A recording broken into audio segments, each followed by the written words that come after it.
We are able to have higher profitability with those direct bookings. We're able to own the guest relationship. We collect their information. We own it. It's ours. We're able to continue to market to them. We're able to win them back. We're able to have control over when things do happen. How do we handle it? What do our core values of our brand say? How do we think is best to handle it without worrying about how badly it's going to impact our review? You have to make sure that you are getting ahead of the direct booking side of things in advance and not waiting until your peak season has already passed.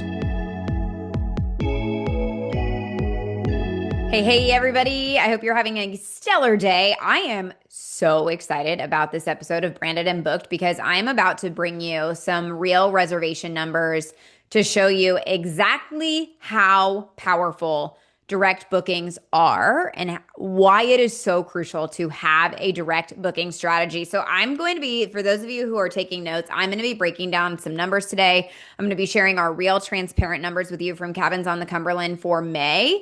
And we're going to dive into how direct bookings are more profitable and why that is the reality. Okay. So we're going to be walking through why it's so important to make sure that you're not just relying on Airbnb for your entire business, how we have been able to drive revenue. I'm going to break down our pricing, a little bit of our pricing strategy and some of the tools that we use in order to drive direct bookings and then also not charge more, but we certainly make more on direct bookings. And I'm going to be talking about why that's happening, right? I do want you guys to keep in mind, May is still shoulder season for us at Cabins on the Cumberland. So Memorial Day weekend was obviously great. But beyond that time, number one, I will fully take ownership for. I think there were I got a little greedy in May, and our midweek stays, I think, could have been so much better had I not had a fixed amount on those. So I wish I would have done better. And even that, we still did well. We were still happy with how May went. Could it have been better? Yes. Will it be better next year? Also, yes. But did we still see a really important difference when it comes to direct bookings and Airbnb? Also, yes. So, I've been doing a lot of work around revenue management lately. I'm working with a new revenue management company and we consult basically with them and then they help us take specific actions to try to drive our revenue. So, what we realized in working with them, we started working with them in the month of May. And what we realized is that our summer season down at the cabins actually doesn't start until mid to late June, which I was like, okay, it's so interesting, number one. But number two, gives me good and better insight for planning revenue management and strategies moving forward. But that's like a total side note. I just think I wanted to share that with you guys because the revenue management and direct bookings and marketing, etc., everything that I talk about goes hand in hand with what you're doing from a revenue perspective. And if you are not dialed in on your revenue strategy, sometimes the best marketing in the world,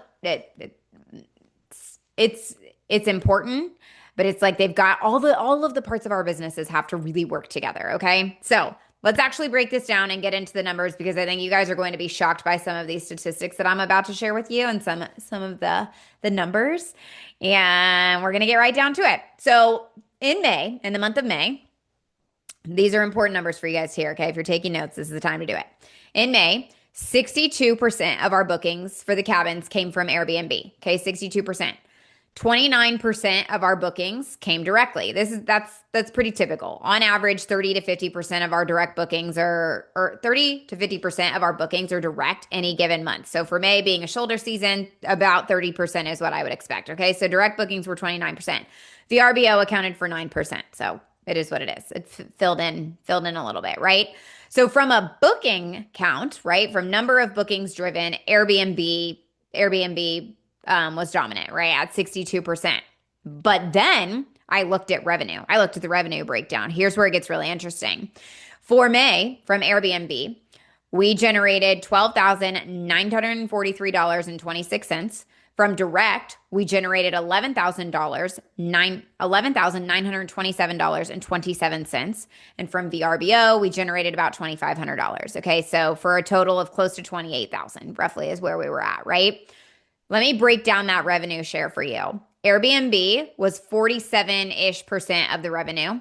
Direct was 43-ish% of the revenue, and VRBO was about 9.4% of the revenue. Okay, so while Airbnb brought us 62% of the bookings. It only brought us 47% of the revenue. Direct brought us 29% of the bookings, but 43% of the revenue. This is the part that you guys need to pay attention to. There was only about $1,000 difference between what Airbnb generated and what direct generated. And you would, if you only looked at the booking percentage, you would go, well, Airbnb is carrying this business, if that was the only thing you looked at. But of course you're not. You're looking at the revenue as well, right? Direct bookings and Airbnb were almost right there together when it comes to the revenue. So yes, Airbnb brought us more reservations, but direct bookings brought us stronger, more profitable reservations. And direct didn't need to match Airbnb's volume to nearly match Airbnb's revenue. You guys, when you really start to dig into this, the numbers are actually mind-blowing. And I want to share some of the reasons why this is the case with you. And then I also want to talk a little bit about some of the pricing things that we do on the back end to help offset some of our some of the fees and so forth, right? So we obviously are all very aware that Airbnb charges us a 15.5% service fee. That there's a direct impact on our revenue right there. But what I will tell you guys that we do is we go into Price Labs, and that's the pricing tool that we use to help us set our pricing. When that comes over into Airbnb, we are actually marking up our listings by about 18.5% on Airbnb. We are doing the same thing on direct, roughly the same thing on direct when it comes to our bookings, which means that we're still charging the same amount. So what a guest pays on Airbnb versus what they're paying direct, we're still charging the exact same thing. But here's what we're doing that's a little bit different.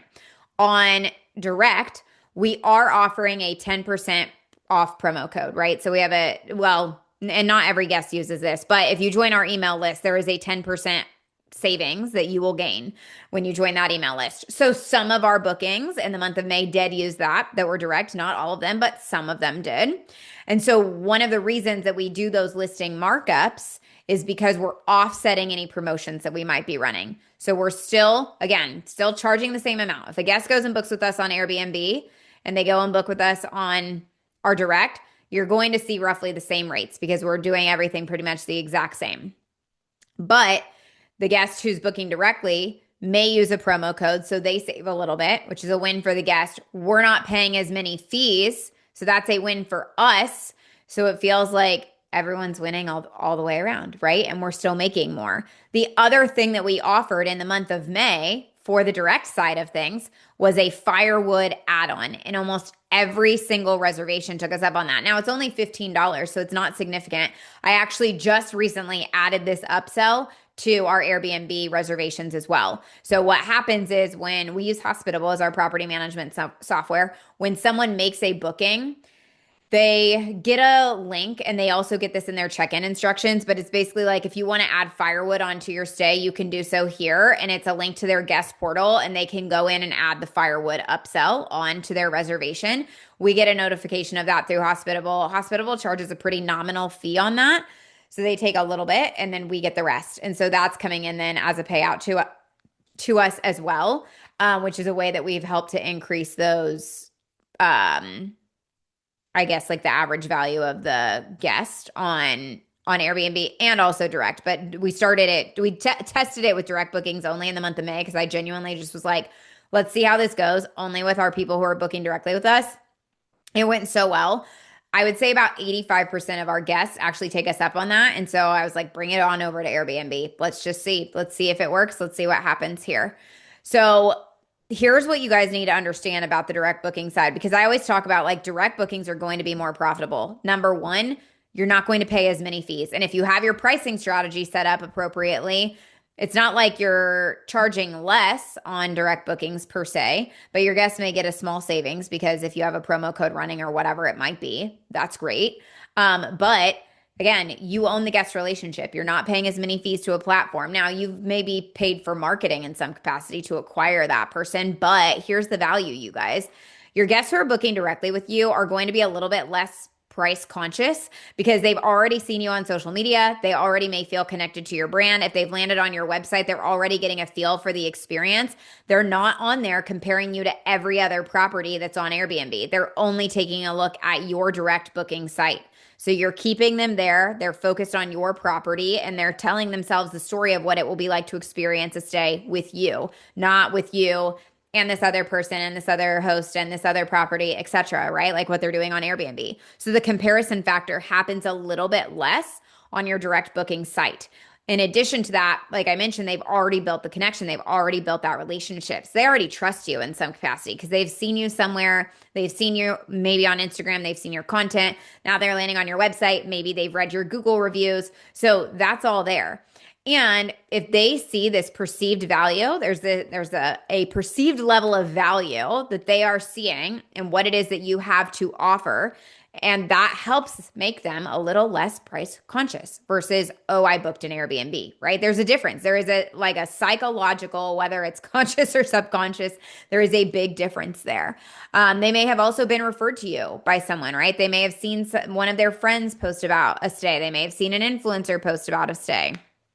There could be a number of different reasons or a number of different things that this is happening. But again, that lack of side-by-side comparison is so helpful on the direct side. And when they have that inherent trust that's built, a little less price conscious as well, especially if they're going, oh, I can imagine like our kids catching their first trout in the river, and I can imagine us spending nights in the game room, and I can imagine us escaping for a little bit into the hot tub while the kids are in bed or whatever it might be. Like they are creating that whole story with your property alone, right? They're at this point, you guys, when they've landed on that direct site and if it's really well designed, they are already bought into the experience with you. They're already bought in. They already want to be a part of it. They want that sense of belonging, right?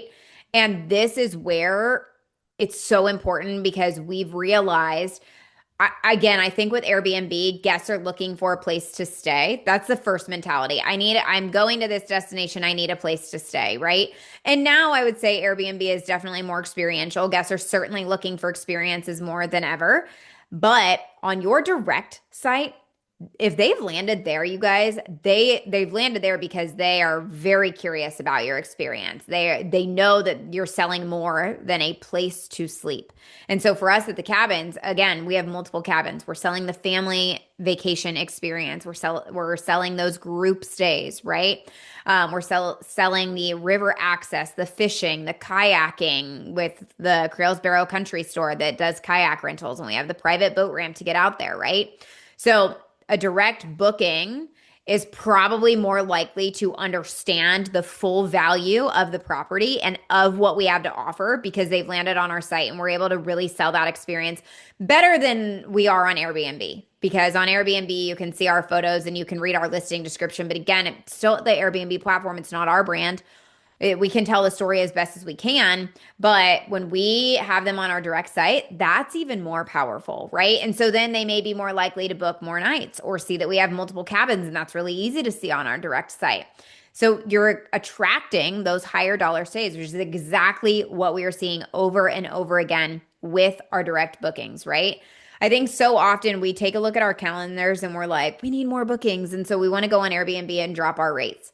And I'm like, yeah, that's not the strategy I want forever, right? The strategy that I want to focus on is one where we're going, we need more bookings, or, oh, we have a couple of nights open this weekend or whatever it might be. Let's go to our email list. Let's go to our text list. Let's go drive people to book directly with us. Let's go to our Instagram. Let's go to our Facebook.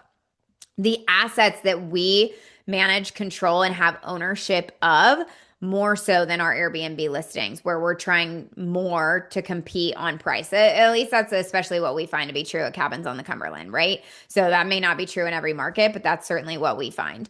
What I would really encourage you guys to take a look at is, because one of the things that I hear so often from property owners, whether it's boutique hotels or short-term rentals, right? Well, the OTAs market for me. Number one, they're not marketing for you. They're marketing for themselves. But number two, what would it look like for you to take a portion? If you were to say, hey, we pay Airbnb, I'll give you an example. One of our clients last month, they have their property listed only on Airbnb. Okay, it is what it is. That's the only place that it's listed. This is one of our co-hosting clients. They paid Airbnb about $1,600 in fees in the month of May. They paid about $1,600 in fees. I'm like, dang, what would it look like for them to take even a portion of that? What would it look like for them to take $500 or $1,000 and pour that into influencer marketing, pour it into email campaigns, pour it into ads? And you aren't going to be able to do all of that with $500 to $1,000, but there's a little bit of legwork that's required to get marketing up and going. Yes, but the property owners, the boutique hotel owners, short-term rental owners who understand the lifetime value of customer, who understand that it's important for them to have control over the booking experience and over the guest experience, it's going to be better. It's going to be better for you. And when things happen, you have more control over it. Whenever something happens with a guest on Airbnb, which I feel like we've had some weird, just like weird situations lately. It's like we're always worried about the bad review. And I'm like, listen, when we don't have to worry so much about that, we have more control over our businesses for guests to not just blatantly take advantage of us. I'm going to give you guys an example. We had a guest who stayed with us, checked into the cabins. They booked direct. They checked into the cabins on a Thursday. And on Saturday night, they messaged us and let us know that they found a bug in the bed. Okay. They were like, oh my gosh, it's bed bugs. And I was like, first of all, no, it's not. I see what you're talking about. This one bug that looks like either a tick or some other kind of beetle, but it is not bed bugs. We got our pest control guy out there, whatever, all the things. Mind you, this guest checked in on a Thursday, was checking out on Sunday. She messaged us at 11 o'clock on Saturday night, and our team still responded to her to work through this whole situation with her, right? And she wanted a full refund. And I was like, absolutely not. But I didn't have to worry about her going in and reporting us to Airbnb. We did compensate the guests what we felt was fair and what we felt makes sense, and it was fine. We worked through it. The other part of this issue was that they didn't have sheets for the sleeper sofa. So she was all worried it was bed bugs. They were going to move out to the sleeper sofa. They also found there was like mold underneath the sleeper sofa mattress. And I was like, yeah, that's not great. And that should have been caught by the cleaning team. So we did the reasonable thing and refunded her the cleaning team fee, which our cleaning team gave us too. They were like, yeah, that's on us. We should have caught that. And we're not actually even sure why that happened when this couch is like 6 months old, but clearly something got wet and there was like mold underneath the bottom of the sleeper sofa. It's not on the top, but like underneath the bottom part of the mattress. Anyway, we worked through it. We gave the guests what we felt like was fair compensation, and we all moved forward. And she has not left us a review on Google. Hopefully she doesn't. If she does, we'll reply to it. But I feel like we get so caught up, and it's like we feel like we have to be at the mercy of our guests all the time on Airbnb. We always want to do the right thing. We do want to do what we feel like is fair and right for the guests. We also do have to make sure that we're running a business. So for a guest to be like, I found a bug in my bed, and then wanted to go sleep in the sleeper sofa, which again, they weren't going to sleep on that, and I understand that. But we offered to move them. We were like, we will move you cabins right now. We have another cabin that's available. Our team was on top of it. We were handling it. But then to ask for a full refund, I was just like, no. But because it was a direct booking, we were like, hey, here's what we're going to do. This is what's fair compensation. We'd love to have you guys back also, and you can save on your next stay with us too. So we'll refund you X, and then we're going to help you save on your next stay. We're sorry that happened. We did offer to move you cabins, et cetera, et cetera, et cetera, right? So anyway, again, things happen. Direct bookings for us is always going to be our top priority for all of the reasons that I just shared in this entire podcast episode, especially being that we are able to have higher profitability with those direct bookings. We're able to own the guest relationship. We collect their information. We own it. It's ours. We're able to continue to market to them. We're able to win them back. We're able to have control over when things do happen. How do we handle it? What do our core values of our brand say? How do we think is best to handle it without worrying about how badly it's going to impact our review rating? Again, she could leave us a review on Instagram for sure. Like that could definitely, or on Google, that could for sure happen, and we'll deal with that. Like we'll reply to it, and it will be okay. But yeah, there's just, man, you have to make sure that you are getting ahead of the direct booking side of things in advance and not waiting until your peak season has already passed. Not waiting until, I mean, so many times I'm hearing like, oh, I'll just wait. And I'm like, what are you waiting for? Are you waiting for Airbnb to increase their fees again? I'm not. So here you go. These are your takeaways, right? Go take a look at how much, if you have a direct booking platform right now, take a look at how much revenue share your direct side has versus your platforms. And then really think through if we were to just take a small portion of our funds that we pay to Airbnb and invest that for a period of time, what does that look like over time for us to be able to make more, have these direct bookings be more profitable, and have more control over the brand and business that we're building, right? You can't sell an Airbnb listing, you guys. Can't sell an Airbnb listing. You can't. You could definitely sell an email list and a brand and a social media presence. Those are all valuable assets that are owned by a business. You don't own an Airbnb listing. Okay, that's what I've got for you in this quick episode. I hope that these numbers were helpful. I thought it was kind of fun to walk through and see that. If you have questions, reach out, let me know. I'm always here to chat. Cheers.